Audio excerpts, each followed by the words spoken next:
solve the prison overcrowding crisis? And I think we can all agree there is a prison overcrowding crisis. Is this the way forward? 0345 6060 973. Chris Daw KC joins me, criminal barrister at Millennium Chambers, who's the author of the book Justice on Trial. Chris, generally, what's your view of the Gauke recommendations?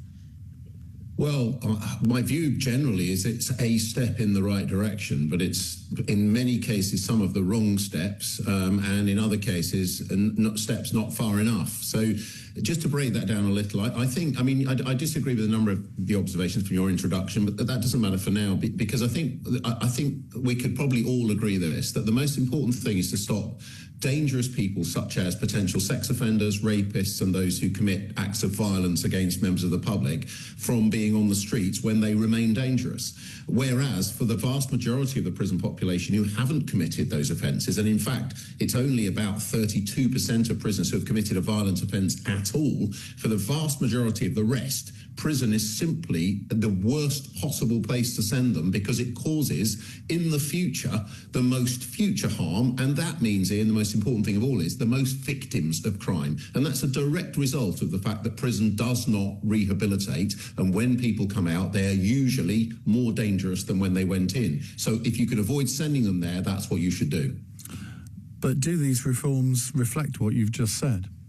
No, they don't wholly. And my real concern here is, when I started as a criminal barrister in the 90s, the minimum period of a sentence was a third, and then they increased it to half. And then Boris Johnson increased some of them to 2/3, because, of course, for the reasons that sound great on sound bites, let's get tough, crack down, these thugs need locking up for as long as possible. Well, that was the mindset between increasing the length of time people spend in prison. But what it didn't do is reduce the amount of crime, or reduce the amount of violent and sex crime in particular. So, the whole idea that you just keep on increasing the amount of time that people spend in centres, utterly discredited. We have almost barely a handful of prison places left in the entire country, and rapists are on the street because we've got no court space for the rape trials to take place. So, some of these things are so fundamental that you do wonder if they're tinkering at the edges with some of these reforms.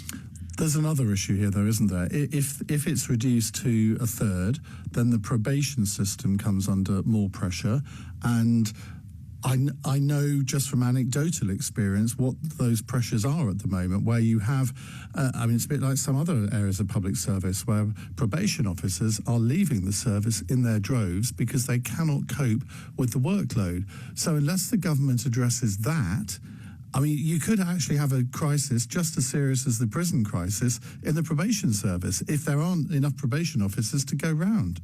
And you've hit the nail on the head. That's exactly the most important criticism of all of this, is that in all of these policies, so the early release, if people are released on licence at a third of their sentence, and then they have what was called by the Justice Secretary intensive supervision upon their release, and you have large numbers of people who are being diverted from prison and therefore into probation supervised sentences, there are no probation officers spare for all of that. There's none. The ones that we already have, as you've already pointed out, are massively overworked, have a huge caseload, and cannot possibly give the service to the public that the public rightly expect in monitoring potentially dangerous people. So you're absolutely right. Unless the government are going to invest huge amounts and very quickly in probation, this could be a dangerous mess. And it could be a dangerous mess because unsupervised violent and sex offenders on the streets, or largely unsupervised, will commit offences. They will commit serious offences. Some of them will commit murder, including of children,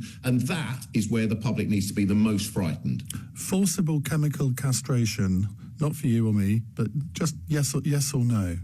Well, Ian, I'm going to say there's two. I have 4 children, and 2 of them, it's their birthday today, 3 years apart. So, it's a bit too late, I'm afraid. But anyway, can I say happy birthday to Stan and Elsie? Indeed, and from me too. Thank you, it's very kind. So, can you tell me what the question was before I? Well, the question is the Justice Secretary says there have been trials on this where sex offenders have voluntarily submitted themselves to it, and she said they seem to have been quite successful. So she's considering making it mandatory. Now, My heart says, I mean, it's absolutely ridiculous. The idea that we're going to start like holding people down and forcibly injecting them. The solution to those who, let me put it this way. I've done a lot of research into this subject. I've travelled in the US and I've looked at states where they operate these kinds of things over there. And the truth is that the drugs do work. They do massively reduce the propensity to offend in that particular cohort. But you can't force people to do it. And if they won't do it, then they have to stay in prison, don't they? Thank you very much indeed. Daw KC there. His book is called Justice on Trial. Glenn Ewan